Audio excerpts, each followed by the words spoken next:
हमारे साथ इस वक्त कई खास मेहमान जुड़ रहे हैं और सबसे पहले इस वक्त हमारे साथ संजीव झा हैं, प्रवक्ता हैं आम आदमी पार्टी के। प्रदीप कौशल साहब हमारे साथ हैं, राजनीतिक विश्लेषक हैं, वरिष्ठ पत्रकार हैं। संजीव झा साहब, बहुत बहुत स्वागत है आपका।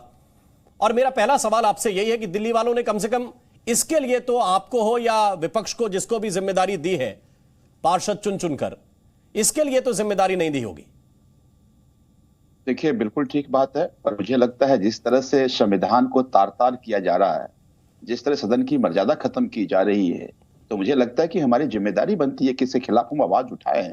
रोज एक अवैध आदेश एलजी साहब निकालते हैं और उस अवैध आदेश से दिल्ली में लोगों को दिक्कतें आ रही हैं और वो आदेश दिल्ली की जनता के खिलाफ होता है। एक बात बताइए आप कि कल जो कुछ भी हुआ वो बहुत निंदनीय है, नहीं होना चाहिए, लेकिन जो कुछ भी हाउस में किया जा रहा था वो सदन की गरिमा को भी और संविधान को भी, डीएमसी एक्ट को तार तार करने की कोशिश की जा रही थी कि आज तक कोई नॉमिनेटेड काउंसिलर कभी शपथ नहीं लिया।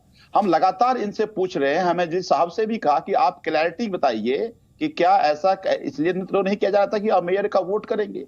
ना तो बीजेपी के एक प्रवक्ता, ना बीजेपी के एक नेता, ना एलजी साहब इस बात को लेकर क्लैरिटी रख रहे हैं। आज हम लोग जाकर के उनके घर पर विरोध प्रदर्शन किया। हम उनसे जाकर यही पूछ रहे हैं कि ये एल्डरमैन की जो शपथ पहले दिलाने की प्रक्रिया शुरू की गई थी, क्या ये साजिश थी कि मेयर में के वोटिंग के टाइम वो वोटिंग को कराया जाए?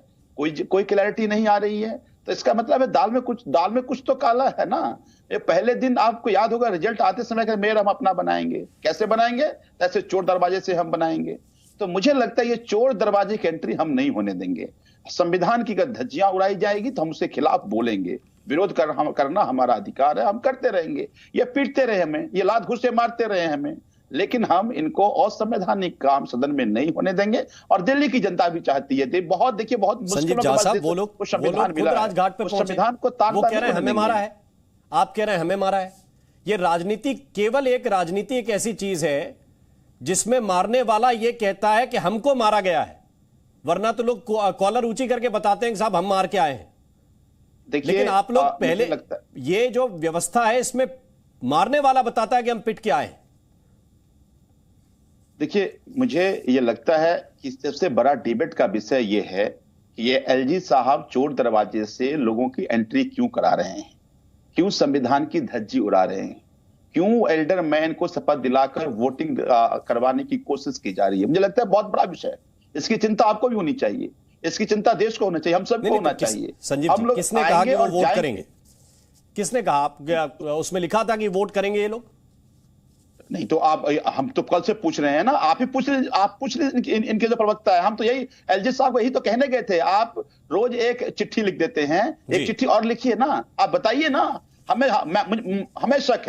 हमें शक है कि इसलिए आप शपथ दिला रहे हैं, क्योंकि आप पहले शपथ कभी अंदर में नहीं लेता। शक के आधार पर कुर्सियां उठाई जाएं, टेबल उठा लिए जाएं, ये तो ठीक बात नहीं है। एक बात बताइए, जनतंत्र में चोर दरवाजे, आपको डिबेट का विषय बदलिए। आप पूछिए इनके प्रवक्ता से, आप पूछिए कि क्या ये वोट डालने की, हम कहते हैं साजिश है, ये बताएं नहीं ये साजिश। एलजी साहब लिखे ना कि नहीं ये वोट नहीं डालेंगे, क्योंकि डीएमसी एक्ट में वोट का प्रावधान नहीं है। मैं एक बात बता दूं कि इस देश में हम सब बहुत छोटे लोग हैं। देश का संविधान नहीं तो शक के आधार पर बहुत बड़ा आसमान सर पे लगता है कि हम उठा लेने की इजाजत दे दी जाए।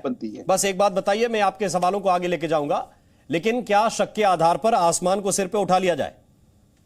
हद है। शक के आधार पर नहीं भाई साहब, ये पूरा प्रक्रिया बता रहा है। पहली बात कि जो चेयर की नियुक्ति की, पदाधिकारी की जो नियुक्ति की गई वो अवैध था, क्योंकि हाउस परंपरा यह है कि सबसे अनुभवी व्यक्ति चेयर पे बैठना चाहिए, जिन्होंने नहीं किया। फिर आज तक पहले निर्वाचित लोग पहले शपथ लेते, जो निर्वाचित होकर गए हैं पहले शपथ उनकी होती थी, इन्होंने पहले एल्डरमैन शपथ करा ली। और हम ये कह रहे हैं शपथ इसलिए करा रहे हैं क्योंकि आपको वोट डलवाना है। हम कल से पूछ रहे हैं, ना तो इनके प्रवक्ता कोई बता रहे, ना नेता बता रहा, ना एलजी साहब बता रहे। भाई हमें अगर चिंता है, अगर हमें शक है और हम कहते हैं हाँ ये साजिश है, एलजी साहब क्यों नहीं क्लियर कर रहे हैं? तो इसका मतलब यह है कि क्लियर इसलिए नहीं कर रहे, इनको पता है कि एक बहुत बड़ी साजिश हो रही है हाउस में। और मैं बार बार कह रहा हूं, मैं इस पे आऊंगा और सदन के अंकगणित की तरफ भी साहब आपको लेकर चलूंगा कि अगर ये 10 जोड़ भी दिए जाएं, इसके बावजूद आम आदमी पार्टी कहां है और बीजेपी कहां पहुंचेगी, 10 जोड़कर भी ऐसा अभी क्लियरिटी नहीं है जैसा आप कह रहे हैं कि ये वोट करेंगे कि नहीं करेंगे।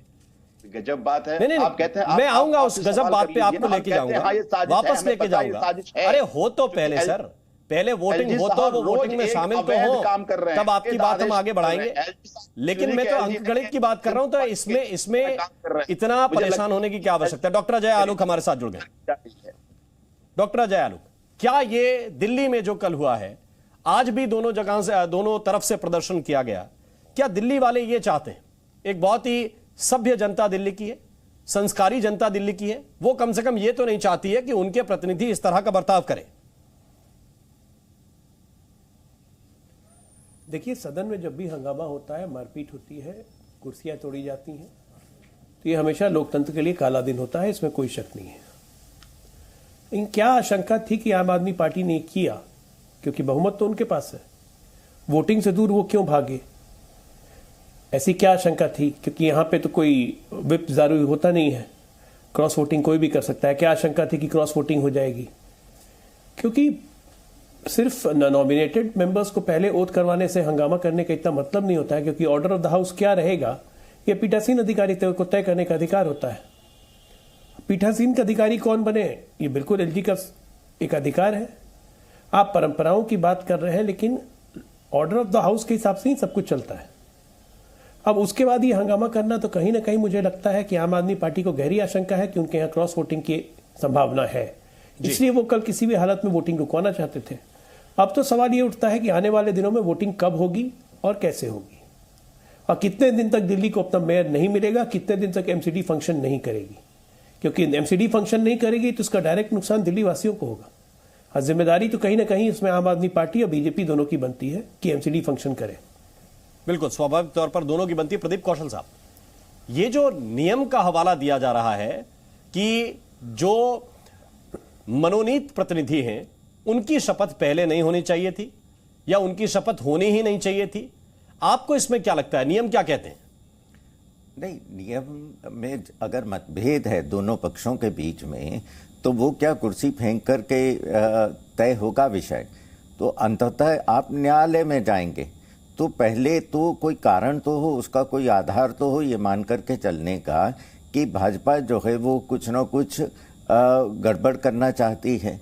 ये केवल आशंका भर के चलते हुए आप इस प्रकार का आचरण जब करते हैं, तो जिस जगह आप बैठे हैं उस संस्था की भी मर्यादा जो है उसका हनन होता है, उसकी प्रतिष्ठा गिरती है।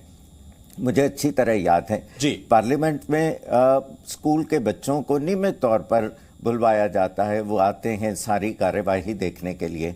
तो कई एक बार बड़े अमर्यादित दृश्य देखने के बाद बच्चे आपस में ये बात कर रहे थे कि ऐसा तो हमें कोई स्कूल में करने ही नहीं देता, चुने हुए जनप्रतिनिधि अगर इस प्रकार का आचरण लोकसभा या राज्यसभा में करते हैं तो स्कूल के बच्चे भी ये सोचते हैं कि ये शायद हमसे भी गए बीते हैं। तो ये एक लोकतंत्र के लिए कोई बहुत स्वस्थ परंपरा नहीं है। तो मुझे ऐसा लगता है कि विषय चाहे कोई हो, मतभेद हो सकते हैं, लेकिन ये हिंसा जो है इससे इनकी अपनी प्रतिष्ठा समाप्त होती है और लोगों का लोकतांत्रिक जो संस्थाएं हैं उनके अंदर विश्वास जो है वो कम होता है। ठीक है।